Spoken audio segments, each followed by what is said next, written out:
Tape www suivi d'école au Sénégal. D'accord. À école au Sénégal, c'est facile, tu n'as qu'à te connecter. Tape école au Sénégal, les leçons sont beaucoup plus détaillées.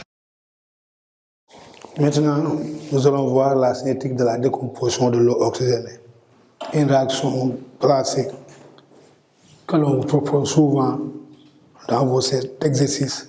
Nous allons nous intéresser à sa cinétique.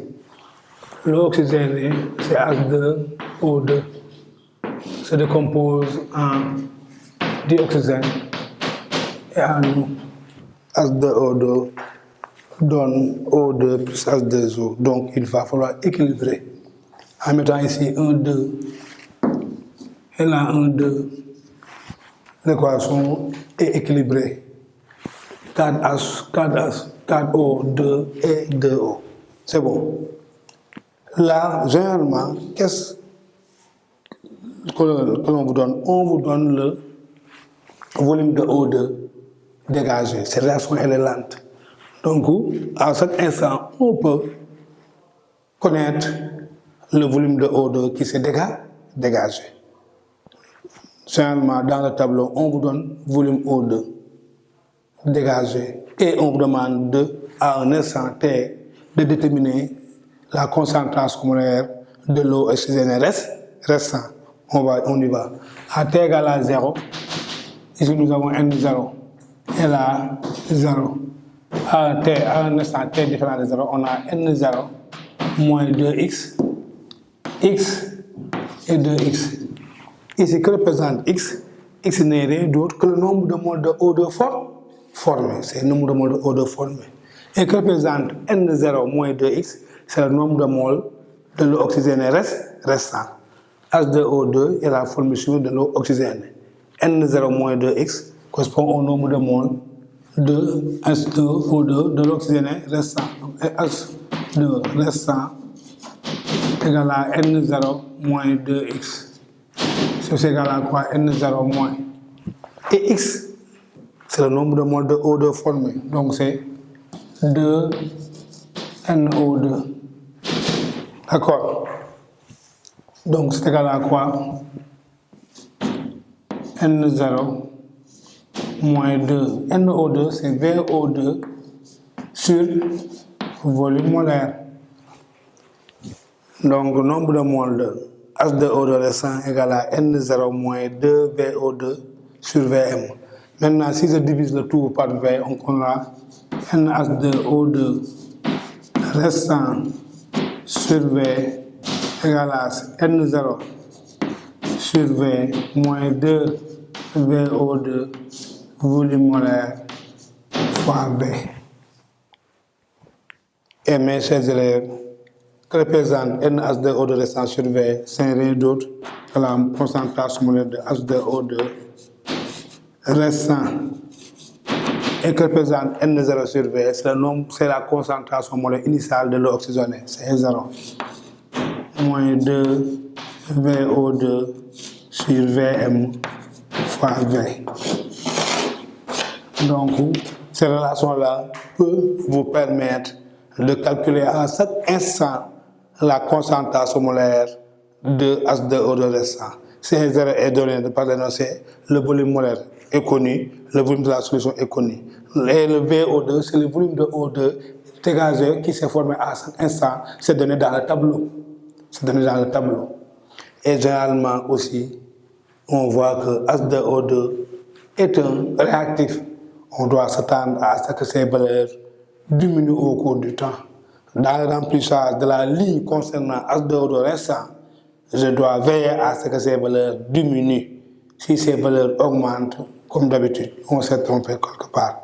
Cette relation-là aussi est souvent demandée par l'examinateur. La voici, hein? Je vous ai montré comment faut-il faire pour la démontrer. C'est bon. Et maintenant, nous allons nous intéresser à la dernière application, la cinétique de l'oxydoréduction. Petit 5. Cinétique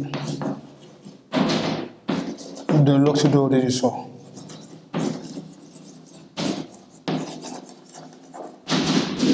Cinétique de l'oxydoréduction. Nous allons voir l'exemple de la réaction entre les ions Mn4- Mn2+, et le couple CO2 H2C2O4. H2C2O4 est appelé acide oxalique. C'est l'acide oxalique. D'accord. Ici, Mn4-, on sait que c'est un oxydant très puissant. Il est plus puissant que CO2. La réaction se fait comme ça, la réaction gamma. Donc ici, on aura Mn4- donne, on connaît 8H+, plus 5 électrons, Mn2+, plus 4H2O. Ça, à force de l'écrire, vous finirez par se familiariser avec cette équation. D'accord? Et là, les ions Mn4- vont réagir avec l'acide oxalique, H2C2O4, donne CO2. Là, on équipe d'abord les carbones. 2, ici, les oxygènes. Donc maintenant, ici j'ai 4 atomes d'oxygène, là aussi j'ai 4 atomes d'oxygène. Les oxygènes sont équilibrés. Il reste à accumuler les hydrogènes. Ici, j'ai 2 atomes d'hydrogène. Donc je mettrai ici 2H+, plus 2 électrons. Et là, j'ai 5 électrons, 2 électrons. Donc je multiplie ici par 2 et là par 5. Et je fais la somme membre à membre. En faisant la somme membre à membre, on aura 2 Mn4- plus 5 H2C2O4 plus j'ai 2 fois 8, 16H+, j'ai 5 fois 2, 10. 16H+ moins 10H+, ça fait 6H+.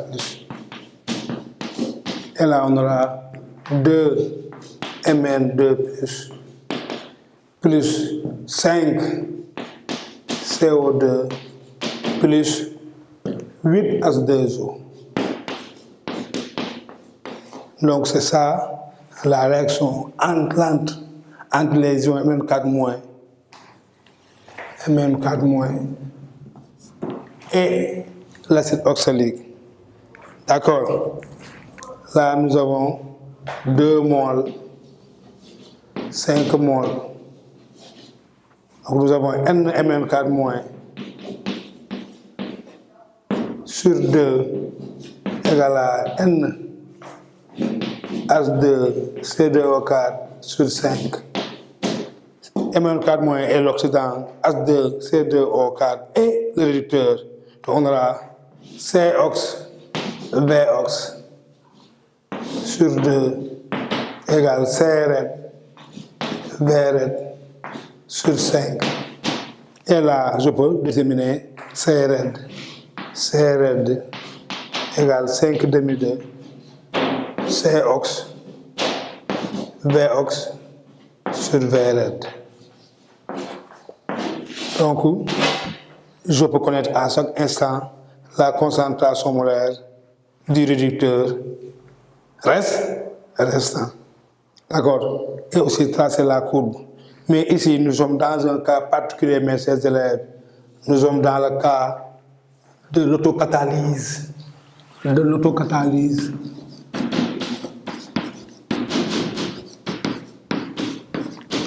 C'est aussi une réaction très classique. On est dans le cas de l'autocatalyse. Ça veut dire quoi? Ici, la vitesse d'une réaction augmente au bout d'un certain temps. Pourquoi? À cause des ions Mn2+, qui sont des autocatalyseurs. À un certain moment de la réaction, leur formation accélère la vitesse de la réaction. C'est le seul cas où la vitesse peut s'accélérer. Je vous ai dit que la vitesse de la réaction diminue au cours du temps. Mais dans le cas de la réaction ici, où Mn2+ se forme, Mn2+ est un autocatalyseur. Et un autocatalyseur, c'est quoi? C'est un produit qui accélère la réaction. Du moment qu'il se forme, à un certain moment de la réaction, au lieu que la réaction diminue, au lieu que la vitesse de la réaction diminue, la vitesse de la réaction s'accélère. Et là, en traçant la courbe, On trace la courbe. Concentration de Mn2 plus en fonction du temps, on peut avoir une allure de ce genre.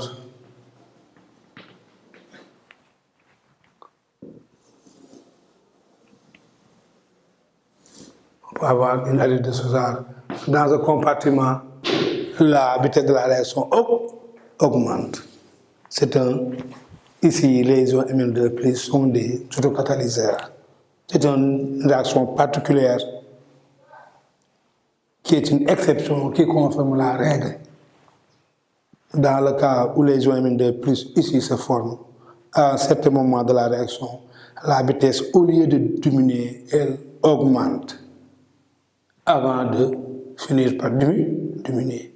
Cela est dû à la formation des ions Mn2 plus qui sont des autocatalyseurs. Auto veut dire soi-même.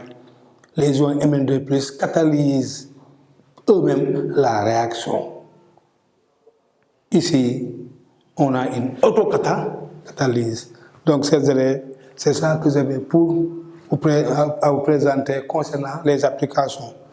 La cinétique de l'explication d'être, la cinétique de l'origine d'un essai, la cinétique de la simplification, la cinétique de la décomposition de l'oxygène, la cinétique de l'oxyde de réduction. Nous avons fait l'essentiel. Je vous ai présenté 5 réactions qui sont lentes, qui sont souvent proposées comme exercice sur la cinétique. Les relations que nous avons établies peuvent vous permettre de compléter un tableau, de tracer une courbe et de calculer la vitesse de la réaction chimique correspondante. Comme je vous l'avais dit, ce chapitre est le chapitre le plus accessible et c'est aussi un chapitre fréquemment proposé au baccalauréat. Donc la balle est maintenant dans votre camp. Attaquez les exercices. Je suis persuadé que vous allez maintenant vous rendre compte que la cinétique est à votre portée. Je vous donne rendez-vous une prochaine fois pour un autre chapitre de physique ou de chimie. Merci beaucoup et au revoir. Tape 3 W suivi d'école au Sénégal.